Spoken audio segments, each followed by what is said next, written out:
अस्सलाम वालेकुम, welcome back again. आज हम केमिस्ट्री पार्ट 1 चैप्टर नंबर 8 के लेक्चर नंबर 26 को डिस्कस करेंगे।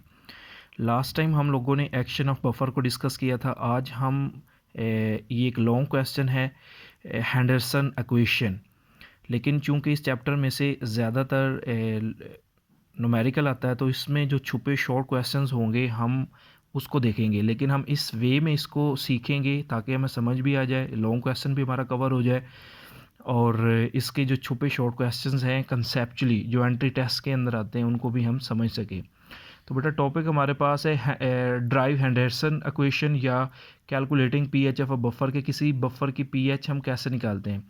अच्छा, वो कहता है कि आपके पास बेटा कंसिडर वीक एसिड, जिसको हम एच ए के साथ बेटा वीक एसिड को रिप्रेजेंट किया है और साल्ट जो उसका एन ए के साथ रिप्रेजेंट किया है जो कि स्ट्रॉन्ग बेस के साथ बना है।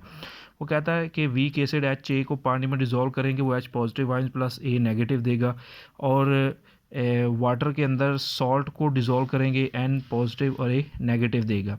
वो कहता है डिसोसिएशन कांस्टेंट के ए, किसके लिए बेटा ये डिसोसिएशन कांस्टेंट है, ये एसिड के लिए कांस्टेंट है। ठीक हो गया, ये हम वेरी प्रीवियस लेक्चर्स के अंदर पढ़ चुके हैं। वो कहता है के ए हम लोगों ने निकाला, तो बेटा ये एसिड की डिसोसिएशन है, ये वाली इक्वेशन। तो हमें पता है कि molar concentration of product over molar concentration of reactant लिखते हैं, इसलिए मैंने ये लिख दिया। उसके बाद बेटा मैंने कुछ नहीं किया, ये के ए के नीचे कुछ नहीं है तो बटे में क्या आ जाएगा, 1 आ जाएगा। आपके पास इस तरह से 1 आ जाएगा। मैंने यहाँ से क्रॉस मल्टीप्लिकेशन कर दी है, तो ये 1 के साथ एच पॉजिटिव और ए नेगेटिव मल्टीप्लाई करके वैसा आ गया, और के ए इधर मल्टीप्लाई हो गया एच ए के साथ। अब मैंने यहाँ पे बेटा मोलर कंसंट्रेशन ऑफ एच को फाइंड आउट करना है, तो ए नेगेटिव साथ में मल्टीप्लाई हो रहा है, दूसरी साइड पे जाके क्या करेगा, डिवाइड करेगा। अच्छा, यहाँ से एक चीज़ समझने वाली है, कॉमन आइन इफेक्ट जो हमने पढ़ा था वो हमने समझना है। वो कहता है बेटा सॉल्यूशंस के अंदर कंसंट्रेशन ऑफ जो ए है ना, ठीक हो गया, ए नेगेटिव, इसकी कंसंट्रेशन डोमिनेंट है। डोमिनेंट का मतलब क्या है, ज़्यादा से ज़्यादा है। ठीक हो गया, जब इसकी कंसंट्रेशन बढ़ेगी तो कॉमन आयन में हमने पढ़ा था कि आपके पास वो कहता है ionisation of weak electrolyte suppressed है। अब इन दोनों में वीक इलेक्ट्रोलाइट कौन सी है, वीक ये है, ये तो साल्ट है, ये तो बहुत जल्दी आयोनाइज होता है। ठीक हो गया, वो कहता है इन दोनों की कंसंट्रेशन बढ़ने की वजह से ये नीचे वाला रिएक्शन नहीं होता। ठीक हो गया, इसकी वजह से ऊपर वाला रिएक्शन होता है, मतलब ये आपस में मिलके एच ए मतलब फिर से एसिड बनाना शुरू कर देते हैं। तो यही चीज़ बेटा यहाँ पर मैंने लिखी हुई है, concentration of A is dominant in the solution. वो कहता है ए की आपके पास कंसंट्रेशन क्या है, ज़्यादा है, and ionization of H A is suppressed. Suppress का मतलब क्या होता है, कम हो गई है। अब वो कहता है एच ए की आयोनाइजेशन कम हो गई है क्योंकि उसकी निस्बत ये स्ट्रॉन्ग इलेक्ट्रोलाइट है, ये उससे पहले आपके पास आयोनाइज हो जाता है, और इसके आयोनाइज होने की वजह से ए ज़्यादा बनते और ए ज़्यादा बढ़ने की वजह से रिएक्शन मतलब ऐसे होना शुरू हो जाता है। ठीक हो गया, एन ए आयोनाइज होता है, ए देता है, ये ए इस ए के साथ मिलके इस डायरेक्शन में रिएक्शन शुरू हो जाता है। तो यही चीज़ बेटा कॉमन आयन इफेक्ट होती है जो हमने प्रीवियस लेक्चर्स के अंदर पढ़ा हुआ। अब यही चीज़ यहाँ पे लिखी हुई है। उसके बाद वो कहता है कि दोनों साइड पे बेटा हमने लॉग ले लेना है। ये देखो इधर भी लॉग ले लिया, इधर भी लॉग ले लिया। ये लॉग एच पॉजिटिव, और हमें पता है बेटा कि ये के ए जो हमारे पास है इसके दरमियान में अलामत नहीं है, तो कौन सी है, मल्टीप्लाई की है। और जब भी मल्टीप्लाई आता है तो हम बीच में लॉग का रूल है प्लस लगाते हैं, इसलिए मैंने लिखा लॉग के A plus log H A over A negative. अब दोनों साइड पे बेटा वो कहता है हमने नेगेटिव ले लेना है या मल्टीप्लाई विद द -1।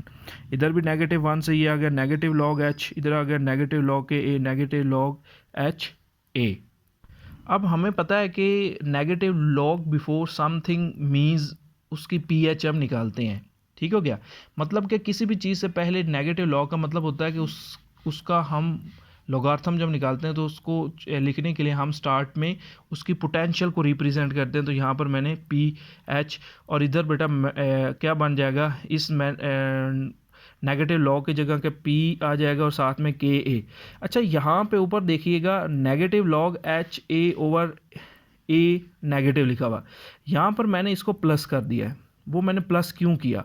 अब ज़रा गौर से देखो बेटा, ये ए नेगेटिव को नीचे वाले स्टेप में मैं ऊपर लेके चला गया हूँ और ऊपर वाले को क्या लेके आ गया हूँ, नीचे लेके आ गया हूँ। ये भी एक लॉग का रूल है कि जब हम लॉग के अंदर इन दोनों की जगह बदलते हैं तो इधर आपके पास बाहर वाला साइन क्या हो जाता है, चेंज हो जाता है।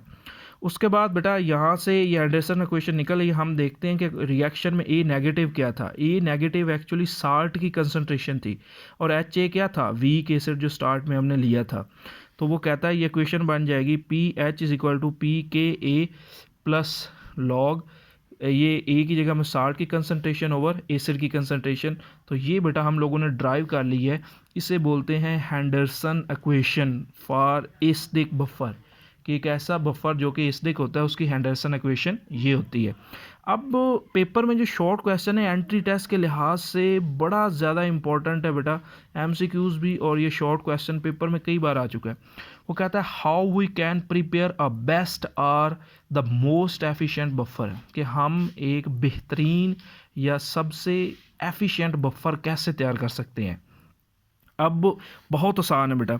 वो कहता है कि आपके पास देखो, हम किसी भी चीज़ की पीएच मालूम करने के लिए ये फार्मूला लगाते हैं।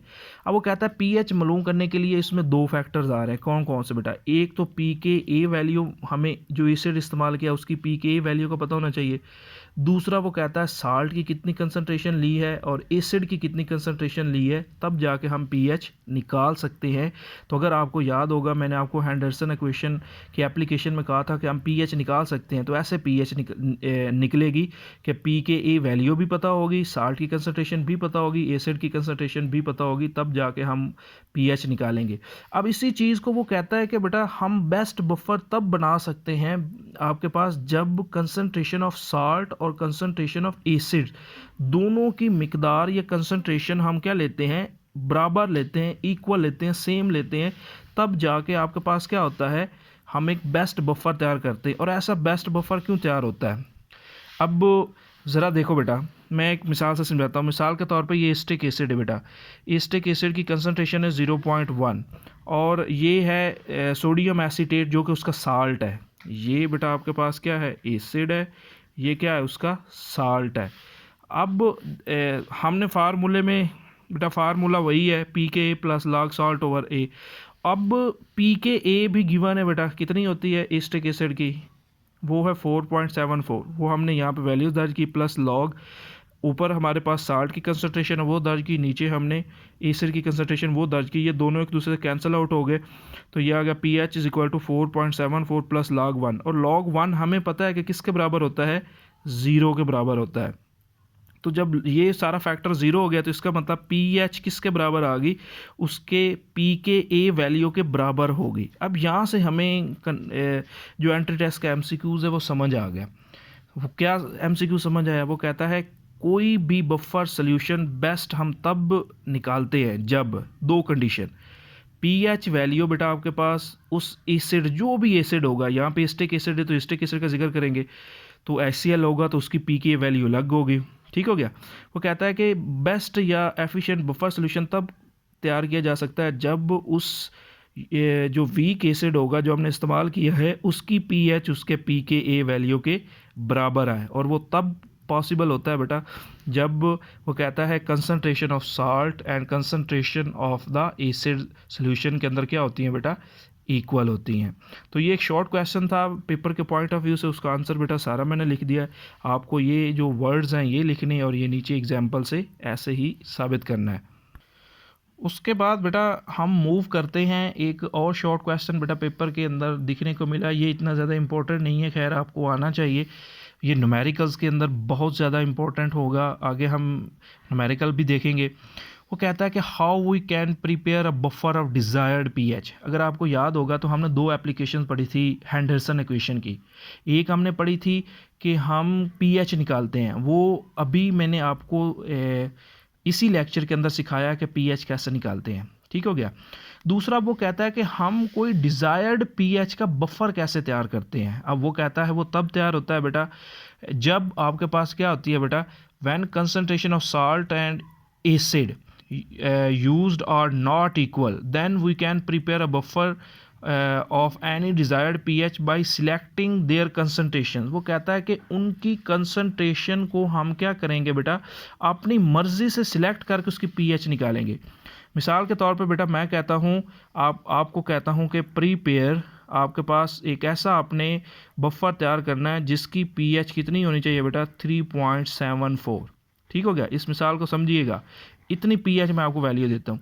आप क्या करोगे, आप हेंडरसन इक्वेशन का सहारा लेंगे। ठीक हो गया, आप फार्मूला लिखोगे।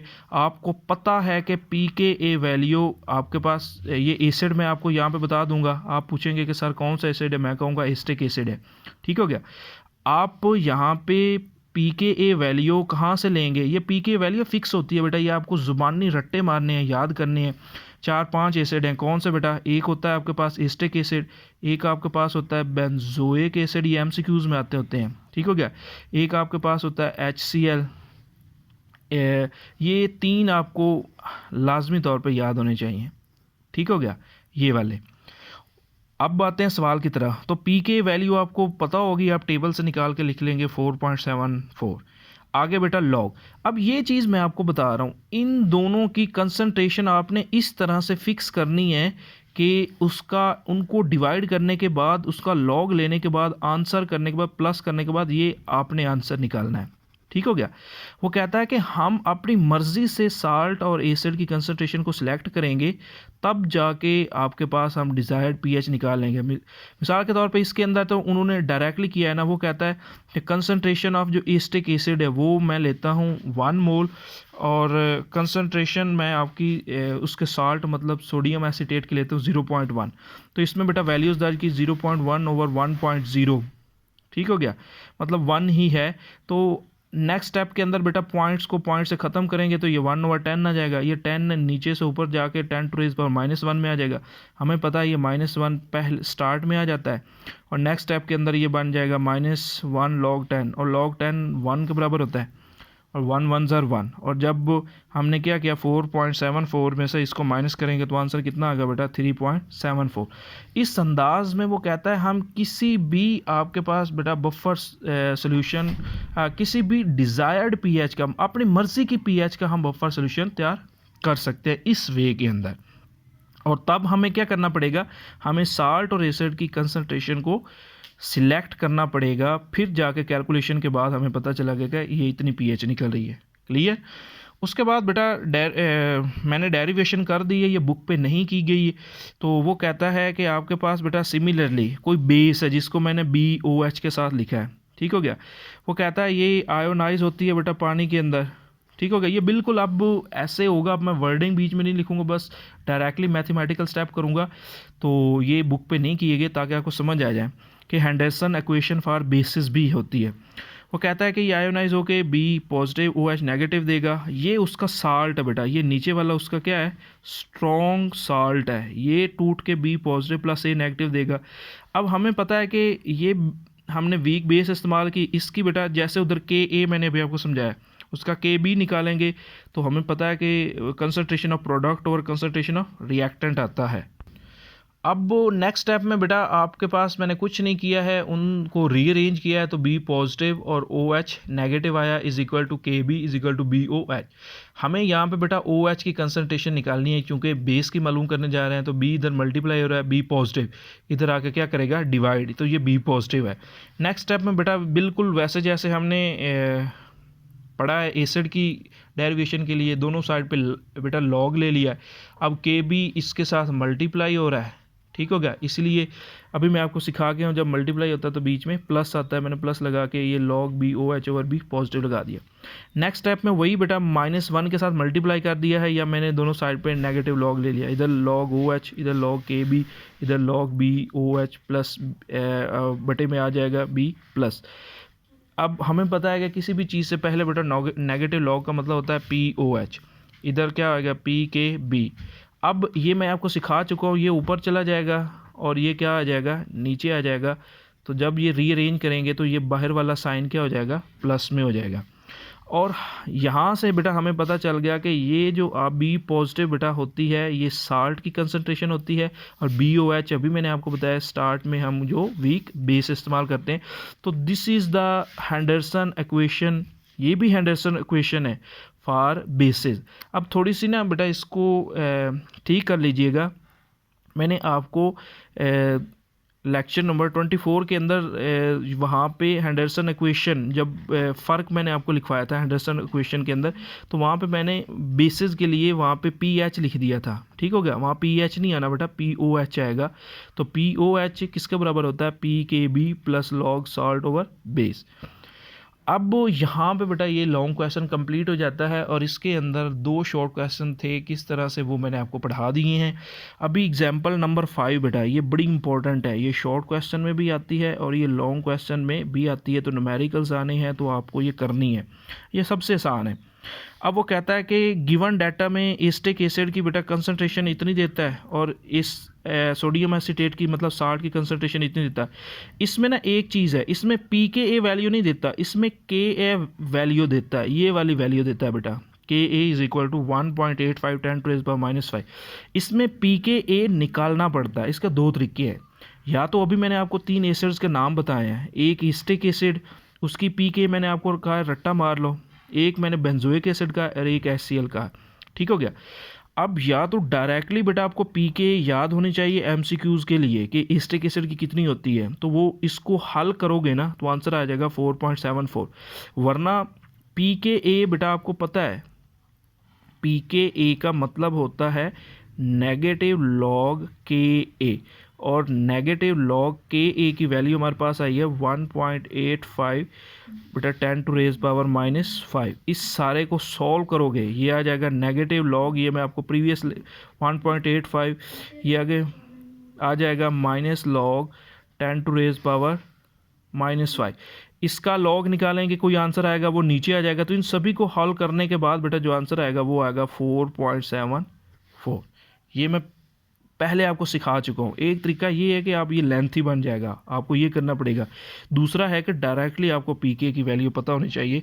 तो आपने पीएच मालूम करनी है बेटा, आपने फार्मूला दर्ज करना है, इनकी वैल्यूज़ दर्ज करनी है। तो बाकी सारी की सारी कैलकुलेशन है, इसको देख लीजिएगा।